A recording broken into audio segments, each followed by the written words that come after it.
ശബരിമല സന്നിധാനത്ത് ചൊവ്വാഴ്ച മുതൽ കേരളീയ സദ്യ വിളമ്പും. പ്രായോഗിക ബുദ്ധിമുട്ടുകൾ പരിഹരിച്ചു വരുന്നുവെന്ന് Thiruvithamkoor Devaswom board president K Jayakumar പറഞ്ഞു. തിരക്ക് നിയന്ത്രിക്കാൻ ഹൈക്കോടതി നിർദ്ദേശങ്ങൾ കർശനമായി നടപ്പിലാക്കും.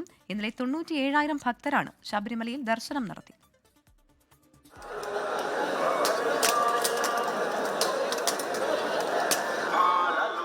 ചോറ്, പരിപ്പ്, സാമ്പാർ, അവിയൽ, അച്ചാർ, തോരൻ, പപ്പടം, പായസം എന്നിങ്ങനെ ചുരുങ്ങിയത് 7 വിഭവങ്ങൾ ഇനി മുതൽ സന്നിധാനത്തെ ഉച്ചഭക്ഷണ മെനുവിൽ ഉണ്ടാകും. സദ്യയ്ക്കുള്ള പായസം ഓരോ ദിവസവും മാറി മാറി നൽകും. ഭക്ഷണം നൽകാൻ പ്രത്യേക പ്ലേറ്റുകൾ എത്തിക്കും. ദേവസ്വം ബോർഡ് പ്രസിഡന്റിന്റെ അധ്യക്ഷതയിൽ ചേർന്ന അവലോകന യോഗത്തിലാണ് തീരുമാനം. തിങ്കളാഴ്ച തൊട്ട് കൊടുക്കണമെന്നായിരുന്നു എൻ്റെ അഭിപ്രായം. പക്ഷേ അത് പ്രായോഗിക ബുദ്ധിമുട്ട് കാരണം ചൊവ്വാഴ്ച മുതൽ നമ്മുടെ സദ്യ കഴിക്കാം. ക്രമീകരണങ്ങളൊക്കെ ആയിട്ടുണ്ട്. കാരണം പാത്രം വാങ്ങണം. ഇലയിൽ സദ്യ വിളമ്പാൻ പ്രായോഗിക ബുദ്ധിമുട്ടുണ്ട്. എന്ന് വെച്ചാൽ ഇല കിട്ടുന്നത് മാത്രമല്ല, ഇല ഡിസ്പോസലാണ് പ്രശ്നം. ആനയെ ആകർഷിക്കുന്നവരെ പറയുന്നതിന് ഇത്ര ഇല ഇവിടെ വന്നാൽ.